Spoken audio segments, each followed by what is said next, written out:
I watch my mother-in-law lift the serving spoon from my casserole. Her perfectly manicured fingers trembling just slightly as she lets the contents splatter back into the dish. The sound echoes through the suddenly silent dining room. "Oh dear," Pamela says, her voice dripping with false concern. "I simply can't serve this to our guests. The consistency is all wrong, and that smell." She wrinkles her nose, pushing the dish away like it's contaminated. I'm scarlet, and this is the moment I realize I've married into a war zone. The crystal chandelier catches the afternoon light, throwing prismatic daggers across the formal dining table where 12 of Daniel's most important family friends sit in awkward silence. My husband shifts in his chair beside me, his hand finding mine under the table, but he says nothing. Absolutely nothing. "Mother, I'm sure it's fine," Daniel finally mumbles, but his grip on my hand has gone slack, useless. Pamela's laugh tinkles like breaking glass. "Darling, we have standards to maintain. I'll just fetch the backup entree I prepared." She glides from the room, her designer heels clicking against the hardwood floors like a countdown to my humiliation. I feel the heat crawling up my neck, but I force myself to sit straight, to meet the pitying glances from around the table with a steel spine. Walter, my father-in-law, takes a long drink from his wine glass, studying the burgundy liquid like it holds the secrets to family harmony. "I spent 6 hours on that recipe," I say to no one in particular, my voice steady despite the rage building in my chest. 6 hours following your mother's exact instructions, Daniel." Nina, Daniel's cousin, catches my eye from across the table and gives me a subtle nod. She knows. She's been here before, watching Pamela's calculated demonstrations of power.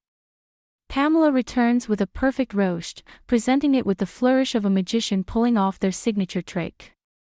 "This is how we do things in our family," she announces, cutting into the meat with surgical precision.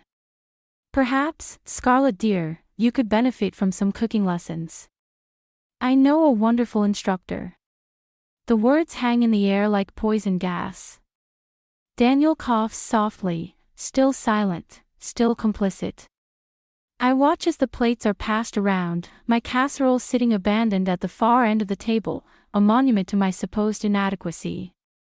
"Actually," I say, surprising myself with the calm in my voice, "I trained at Le Cordon Bleu during my year in Paris." The lie slides off my tongue smooth as butter, and I see Pamela's knife pause mid-slice. "But I thought following your recipe would be more appropriate." A flash of uncertainty crosses Pamela's perfectly composed face. Good. Let her wonder what else she doesn't know about me. The rest of dinner passes in a blur of forced small talk and calculated glances. I notice how Walter's wine glass never seems to empty, how Nina watches everything with sharp eyes, how Daniel becomes increasingly engrossed in his phone beneath the table. Later, as the guests file out with polite murmurs and air kisses, Pamela corners me in the kitchen. "That was quite an interesting statement about Le Cordon Bleu," she says, her smile not reaching her eyes. "I must have missed that detail during our getting to know you phase." I meet her gaze steadily. "There's quite a lot you don't know about me, Pamela." She laughs, but there's an edge to it now. "Oh, sweetheart. This is my house, my family, my rules. Best you learn that quickly." As I watch her walk away, something shifts inside me. She's right, this is her house, her family, her carefully constructed world of control and manipulation. But she's wrong about one thing, these aren't her rules anymore. Not after tonight. I pull out my phone and text Nina, "We need to talk." The game is about to change, and Pamela doesn't even know she's already lost the first round. The coffee grows cold between my parents as they stare at Daniel across our dining room table. My father's jaw tightens with each passing second of silence. And my mother's fingers drum against her cup in that particular rhythm that means she's choosing her words carefully. So you just stood there? My father finally asks, his voice low and controlled. While your mother humiliated my daughter in front of everyone. Daniel adjusts his tie, a nervous habit I've noticed becomes more pronounced whenever he's cornered.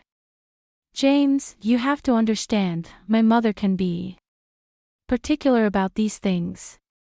She means well. Particular. I snap the word like a twig. Is that what we're calling it now? My mother reaches across the table, her hand covering mine. Scarlett, honey, maybe this is just her way of adjusting. Some mothers have trouble letting go. Linda, my father interrupts, this isn't about letting go. This is about basic respect. I watch Daniel's face carefully as he processes my father's words. There's something there, beneath his carefully maintained expression, something that looks almost like guilt. But it vanishes as quickly as it appears, replaced by that maddeningly neutral smile he wears whenever we discuss his mother. I'll talk to her, Daniel offers, the same empty promise he's made 3 times this week. She's just under a lot of pressure with the charity gala coming up. My father's laugh is sharp enough to cut glass. The charity gala. Of course. Heaven forbid anything interfere with Pamela's social calendar. Actually, I say, an idea forming, I've been thinking about helping with the gala. Getting more involved in the family's charitable work. The words taste like ash in my mouth, but I force them out anyway. Daniel brightens immediately. That's perfect. Mother's always saying she needs more help with the foundation. My mother's fingers stop their drumming, and she gives me a look that says she knows exactly what I'm doing. She raised me, after all. She knows when I'm plotting. Speaking of the foundation, my father says, his tone deceptively casual, I heard some interesting things at the golf club yesterday.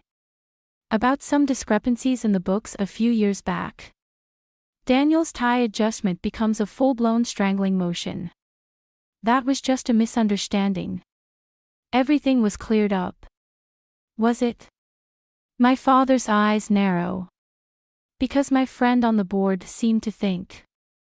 I should get going. Daniel stands abruptly, checking his phone. Early meeting tomorrow. Thank you both for dinner. He kisses my cheek, a quick, distracted gesture, and practically sprints for the door. The sound of his car starting is almost lost beneath my father's heavy sigh.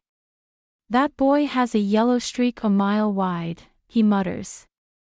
James, my mother warns, but there's no real conviction in it. I clear the dishes, letting the familiar motions calm my racing thoughts. Nina's coming over tomorrow, I tell them. She has some interesting stories about Pamela's handling of the foundation funds. Scarlett, my mother's voice carries that note of concern I remember from childhood's scraped knees and broken hearts. Be careful. Revenge might feel good in the moment, but this isn't about revenge, I lie, stacking plates with more force than necessary. This is about protecting myself. And maybe others too. My father stands, helping me with the dishes despite my protests. Just remember, he says quietly, whatever you're planning, you'll have to live with the consequences. All of them. Later, after they've gone home, I sit in the dark of my kitchen, scrolling through photos on my phone. Daniel and me on our wedding day, both smiling, both believing in something that feels increasingly like a fairy tale. Pamela in the background of every shot, watching, calculating, planning her next move. My phone buzzes with a text from Nina, found something. Big. Call me when you're alone. I glance at the bedroom where Daniel sleeps, oblivious to the storm gathering around his perfect family. Part of me wants to wake him, to shake him until he sees what's really happening. Instead, I step onto the balcony and dial Nina's number. Sometimes the only way to save a marriage is to risk destroying it completely. Nina slides a manila folder across the cafe table, her eyes scanning the crowded space like we're conducting an espionage operation. Tax records, bank statements, everything from the foundation's last 5 years, she whispers. Pamela's been cooking the books since before Daniel joined the board. My fingers trace the edge of the folder, but I don't open it. Not yet. How bad? Nearly $500,000 in administrative expenses that somehow never made it to any actual administration. Nina's wedding ring catches the light as she taps the folder. She's been using the foundation like her personal ATM. The cafe bustles around us, but all I can hear is the blood rushing in my ears. Does Walter know? Uncle Walter. Nina's laugh is bitter. He hasn't been sober enough to sign his own name in years, let alone audit the books. I finally open the folder, and numbers swim before my eyes. Donations redirected, expenses inflated, charitable contributions that never reached their intended recipients. Each page tells a story of calculated deception. There's more. Nina leans closer. Remember that rehab facility Pamela claims saved her sister's life? The one she fundraises for every year.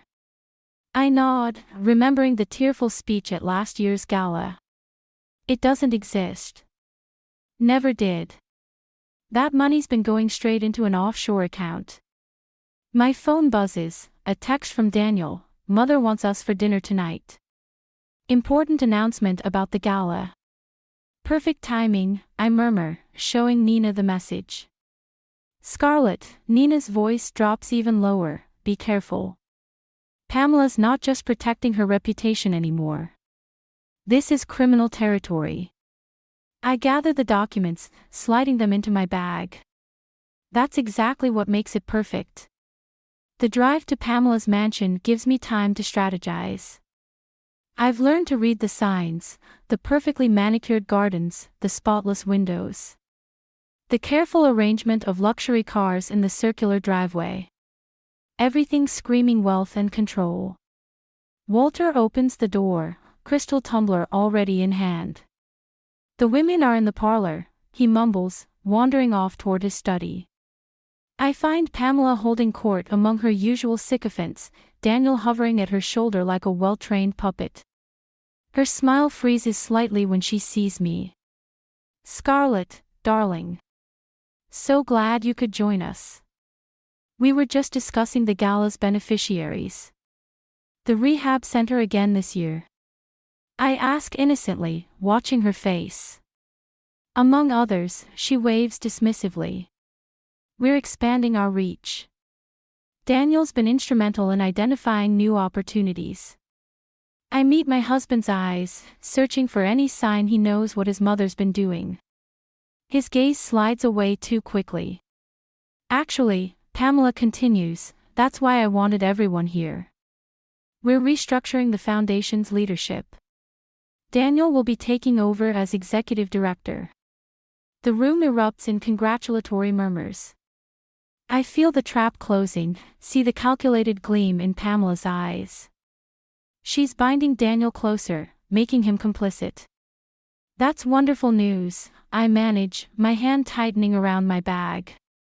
When does this take effect? Immediately, Daniel says, finally looking at me directly. Mother thinks it's time for a new generation to take the reins. And of course, Pamela adds, we'll need to review all the previous administration's decisions. Clean slate, fresh start. She knows. Somehow, she knows I'm onto her. This isn't just about control anymore, it's about covering her tracks and using Daniel as a shield. I excuse myself to the powder room, hands shaking as I pull out my phone to text Nina, she's making Daniel executive director. Trying to bury the evidence. Nina's response is immediate, don't wait. Use what we have now. I stare at my reflection in the ornate mirror, remembering my father's warning about consequences. But as I hear Pamela's laughter floating down the hallway, something hardens inside me. Opening my bag, I remove one particular document, proof of the non-existent rehab center, and tuck it into my sleeve. Then I rejoin the party, where Pamela is already planning next year's gala. I have some thoughts about potential beneficiaries, I announce, stepping into the circle. In fact, I'd love to hear more about that rehabilitation center you're so passionate about, Pamela. Maybe we could visit it together. The crystal glass in her hand trembles ever so slightly, and I know I've drawn first blood. The foundation's financial records spread across my kitchen table like evidence at a crime scene.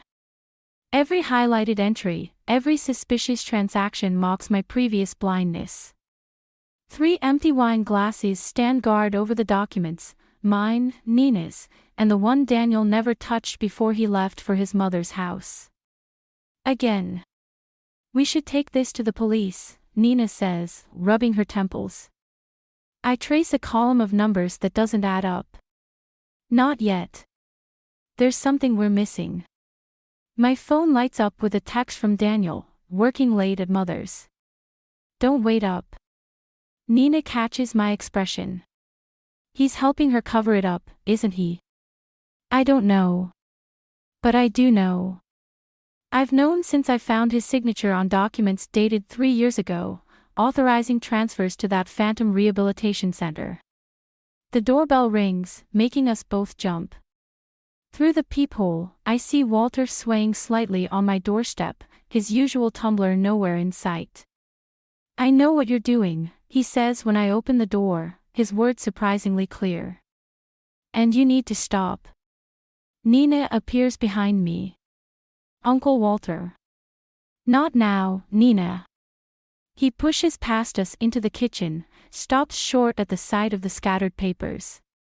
Just as I thought. Did Pamela send you? I ask. Walter laughs, but there's no humor in it. Pamela doesn't send me anywhere. Hasn't for years. He picks up a document, studies it with surprisingly steady hands. You think you're the first person to notice the discrepancies? You knew. Nina's voice cracks. All this time. Why do you think I drink? He sets the paper down carefully. It's easier than watching everything fall apart. I feel the ground shifting beneath my feet. Daniel knows too, doesn't he? That's why he's there tonight. Walter's silence is answer enough. They're moving money around, he finally says. Covering tracks. But it's bigger than just Pamela's embezzlement. The whole family fortune. He trails off, shaking his head. What about the family fortune?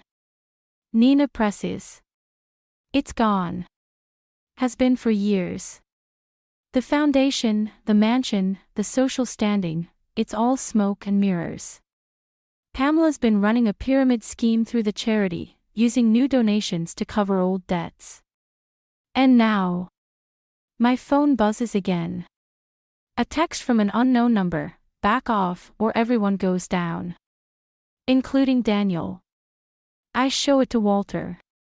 He nods grimly. They know you know. Who's they? Nina demands. People you don't want to meet. Walter moves toward the door, then pauses. Scarlett, if you love my son, let this go. Some truths destroy everything they touch. After he leaves, Nina and I sit in silence, the weight of his words settling around us like dust. What are you going to do? She finally asks. I pick up my phone, staring at the threatening message. Then I open my photos and find one from last Christmas, Daniel and me laughing, Pamela watching from the background. Walter nursing his ever-present drink. A family built on lies, held together by secrets. The truth doesn't destroy everything, I say, my voice steady despite the trembling in my hands. Lies do that all by themselves.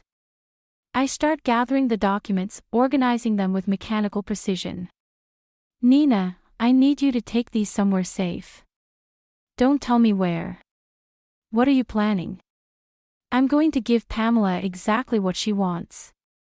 I meet Nina's worried gaze. I'm going to back off, play the dutiful daughter-in-law, help with the gala preparations. Make her think she's won.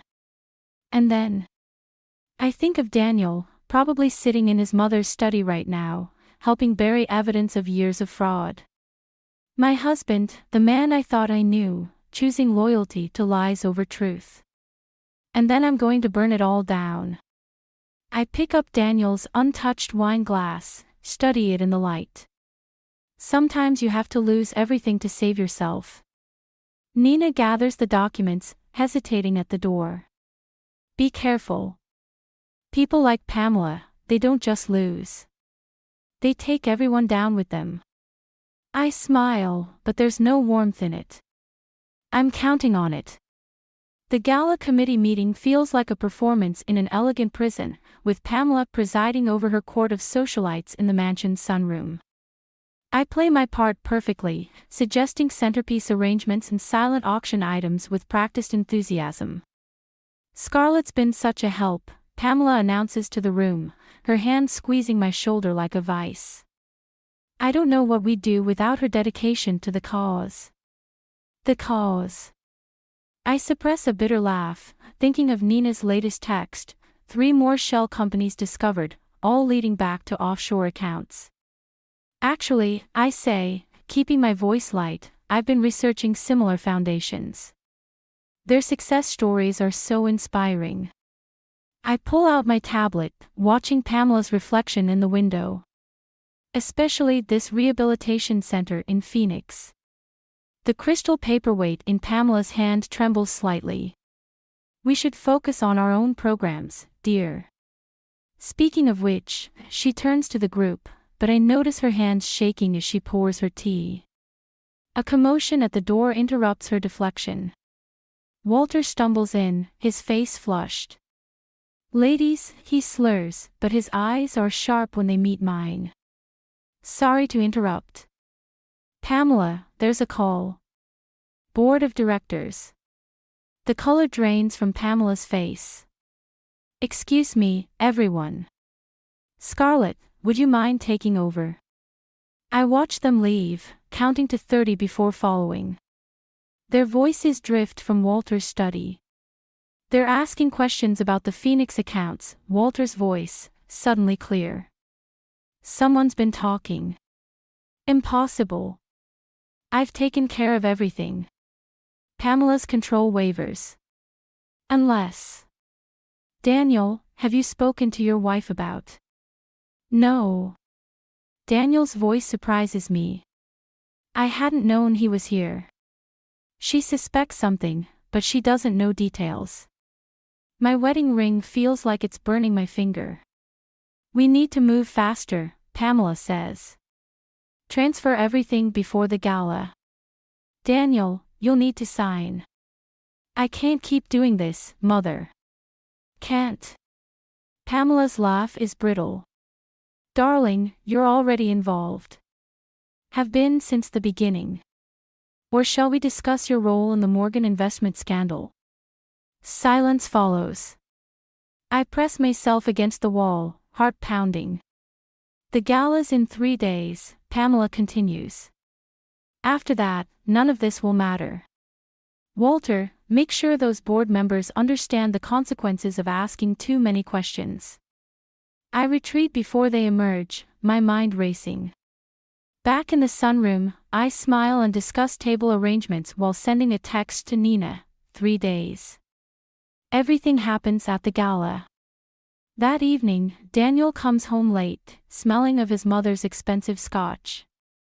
You've been spending a lot of time with the committee, he says, watching me remove my jewelry. Just trying to be the perfect daughter-in-law. I meet his eyes in the mirror. Your mother seems stressed about the gala. She wants everything perfect.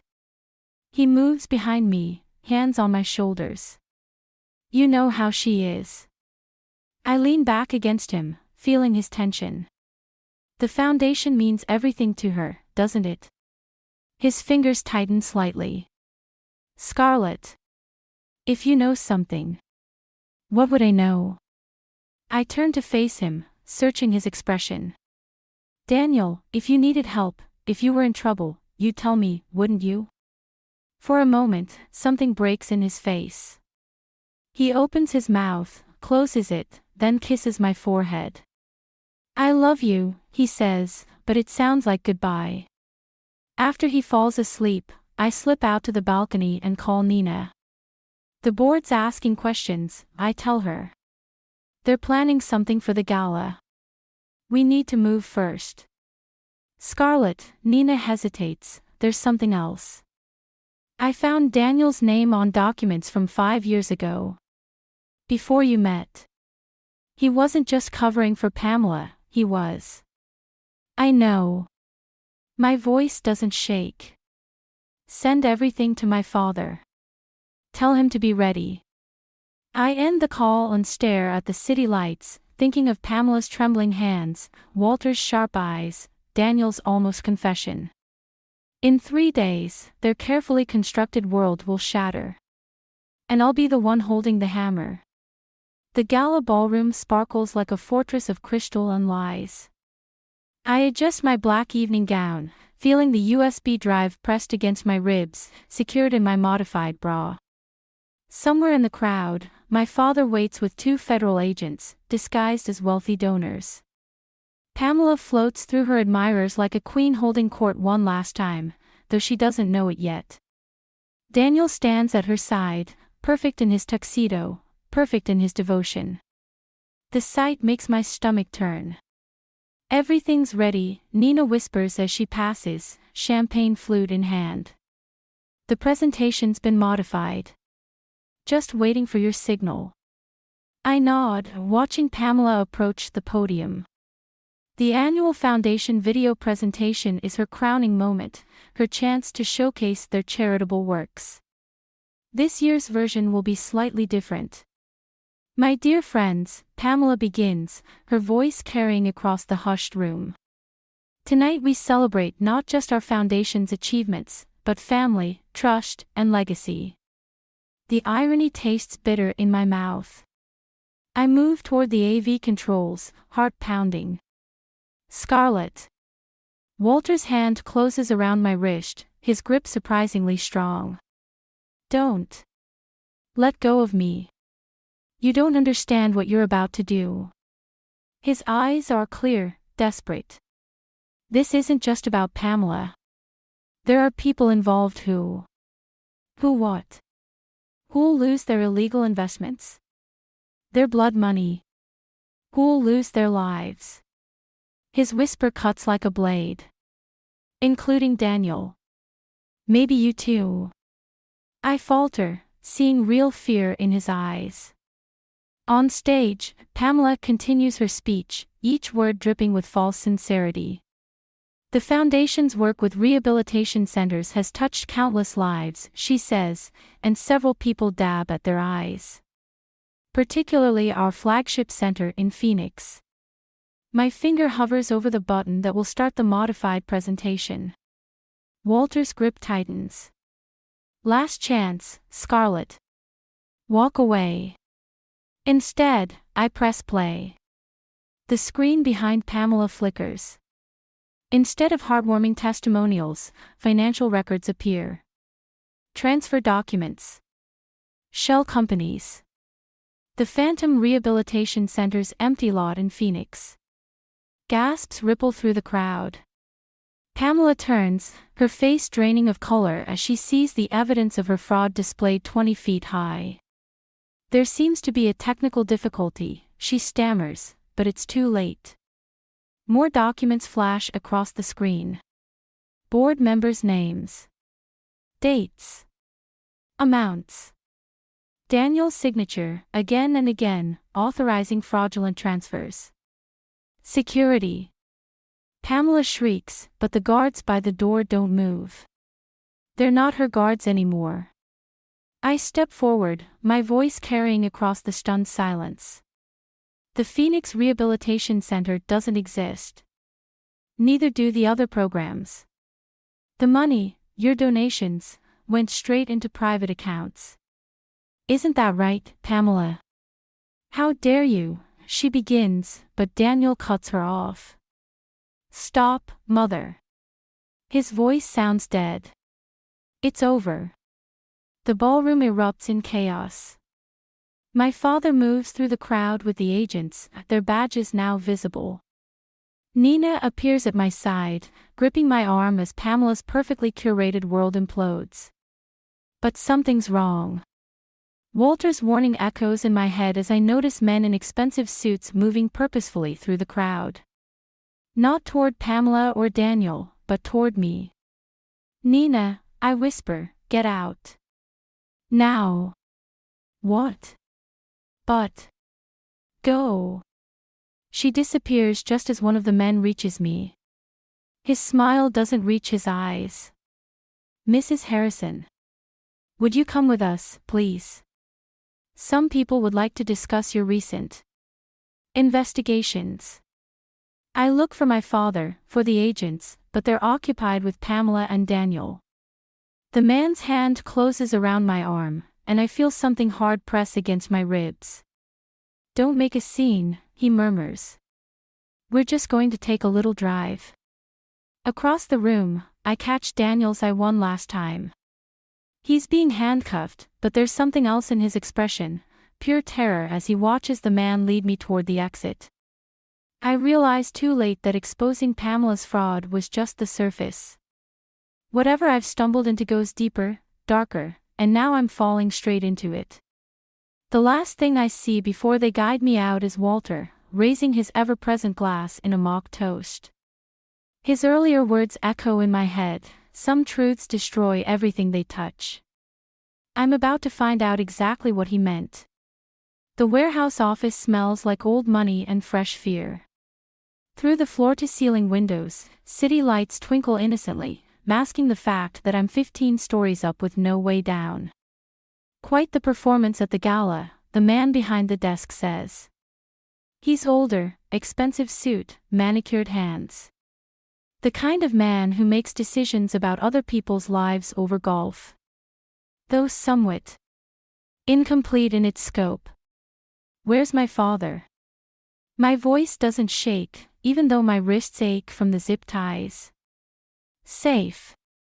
For now. He slides a folder across the desk. Unlike your husband. Or you. The folder contains photos. Daniel in handcuffs. Nina being questioned by men in suits. My parents' house under surveillance. The foundation wasn't just laundering money for the family, was it? I ask, pieces clicking into place. It was laundering money for everyone. Politicians, corporations. Smart girl. The door opens, and Walter walks in, sober as a judge. I tried to warn you. You could have told me the truth. The truth. Walter laughs. The truth is, you weren't supposed to survive that drive here. But someone insisted on talking first. The desk man's phone buzzes. His expression changes. She's here. Pamela sweeps in, still wearing her gala gown, though her perfect composure has cracked. You stupid, stupid girl, she spits. Do you have any idea what you've done? Exposed you for what you are. Exposed all of us. She slams her hands on the desk. Years of careful work, millions in arrangements, all destroyed because you couldn't handle a few harsh words about your cooking. Mother. Daniel's voice makes us all turn. He stands in the doorway, suit rumpled, escorted by 2 guards. Stop. Daniel. Pamela's voice breaks. How are you here? Because I made a deal. He won't look at me. Full confession. Names, dates, accounts. Everything. The desk man rises slowly. You did what? It's over, Daniel continues. FBI's moving on every account, every connection. I gave them everything an hour ago. Chaos erupts. The desk man barks orders into his phone. Walter lunges for the door. One guard draws his gun. You betrayed us. Pamela's screech cuts through the chaos. Your own family. No, Mother.